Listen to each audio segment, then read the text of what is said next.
नमस्कार स्टूडेंट। चलो आज समुच्चय के बारे में पढ़ते हैं। समुच्चय क्या है? आपके 11th में मैथमेटिक्स फर्स्ट चैप्टर समुच्चय। समुच्चय किसे कहते हैं? समुच्चय किसी वस्तु के सुभारित संग्रह को समुच्चय कहते हैं। जैसे किसी विद्यालय में विद्यार्थियों की संख्या, और या नंबर्स ले लेते हैं 1 2 3 4 5, या हम कह सकते हैं किसी क्रिकेट की टीम में खिलाड़ियों की संख्या। तो समुच्चय को जैसे 4 और 5 जो ये ब्रैकेट है, और इस प्रतीक से हम उसको दर्शाते हैं। और रिक्त समुच्चय में अवयव की संख्या शून्य होती है, जिसको हम 5 से या मंजिला ब्रैकेट करके उसको खाली रख सकते हैं। इसको हम कहते हैं रिक्त समुच्चय।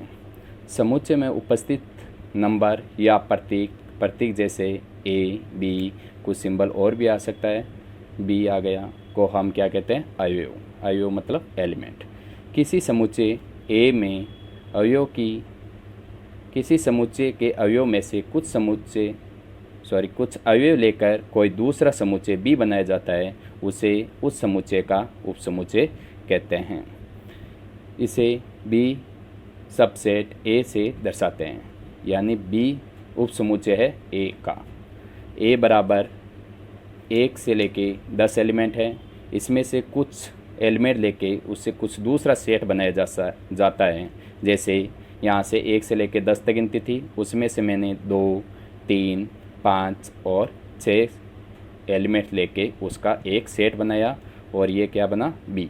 और बी को हम क्या कहेंगे? ए का उपसमुच्चय। उपसमुच्चय क्या होता है कि बी का प्रत्येक एलिमेंट ए के एलिमेंट का होना अनिवार्य है। अगर यहाँ पे 11th हो जाता तब ये क्या होता कि इसका जो 11 नंबर जो एलिमेंट है वो उसके अंदर नहीं है, तो इसलिए ये उपसमुच्चय नहीं होता। बट हमारे बी में उपसमुच्चय के अवयव कौन कौन से हैं? 2, 3, 5 और 6। जो ए के अंदर है 2, 3, 5 और 6। तो बी का प्रत्येक अवयव एक में उपस्थित होता है, तो उसे हम क्या कहते हैं?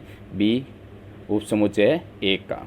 किसी समुच्चय में उपस्थित उपसमुच्चयों की संख्या कितनी होती है? 2 की पावर n के बराबर होती है। उदाहरण जैसे ए बराबर समुच्चय में एलिमेंट कितने? 2, 1 और 2। तो इसके उपसमुच्चयों की संख्या कितनी होनी चाहिए? 2 की पावर 2 इक्वल कितना आना चाहिए? 4। अब देखो, एक एलिमेंट हो गया, और इसका दूसरा एलिमेंट का एक सेट ये हो गया, और तीसरा जो सेट होता है हमेशा किसी भी सेट के अंदर 5 और ये खुद सभी सेट होता है, वो खुद क्या होता है? उपसमुच्चय होते हैं। तो कितने हो गए? 1 2 3 4। तो एक में एलिमेंटों की संख्या कितनी है? अवयवों की संख्या 2। तो उपसमुच्चयों की संख्या कितनी हुई? 1 2 3 4, यानी 2 की पावर 2 कितना हुआ? 4। अर्थात एक के उपसमुच्चयों की संख्या 2 की पावर 2 इक्वल 4। इसी प्रकार यदि ए में 3 अवयव हो, जैसे 1 2 3, यहाँ पे 2 थे, यहाँ पे 3, तो उपसमुच्चयों की संख्या कितनी हो जाएगी? 2 की पावर 3 बराबर कितने होंगे? 8। तो 2 की पावर 3 इक्वल कितने हो गए? 8। किसी समुच्चय में कम से कम 2 उपसमुच्चय होते हैं। एक तो 5 होता है, एक स्वयं होता है। 5 और स्वयं, तो जैसे ये 5 और स्वयं हो गया। जैसे इसी प्रकार इसका करें उपसमुच्चय 5 और दूसरा समुच्चय 1 2 3। ये किसी भी समुच्चय में कम से कम 2 उपसमुच्चय होते हैं, जिसको हम कहते हैं 5 और स्वयं समुच्चय, और इन दोनों समुच्चयों को हम बोलते हैं उचित उपसमुच्चय।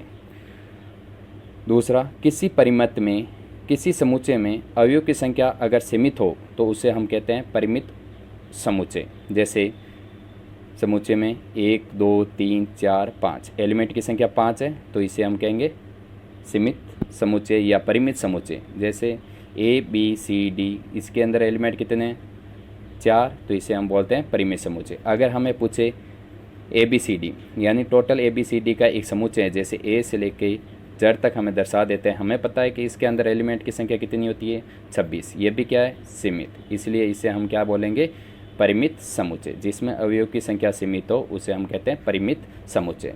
और दूसरी, अपरिमित समुच्चय, ऐसा समुच्चय जिसमें अवयव की संख्या असीमित या अपरिमित हो, जिसकी गणना हम नहीं कर सकते, उसे हम बोलते हैं अपरिमित समुच्चय। जैसे प्राकृत संख्या है, प्राकृत संख्या कहाँ से स्टार्ट होती है? 1 2 3 4 5 6 7 8 चलती रहेगी, कहाँ तक? अनंत तक। तो हम इनकी संख्या को गिन नहीं सकते, इसलिए हम बोलते हैं इसको अपरिमित समुच्चय। जैसे भारत में उपस्थित नदियों की संख्या, भारत में कितनी नदियाँ हैं उसकी संख्या हम काउंट नहीं कर सकते, तो ये भी क्या हो गया? आपका अपरिमित समुच्चय। भारत में सबसे प्रसिद्ध लेखकों की संख्या, जैसे इतिहासकारों की संख्या, इसकी हम गणना नहीं कर सकते। ओके, थैंक यू बेटे।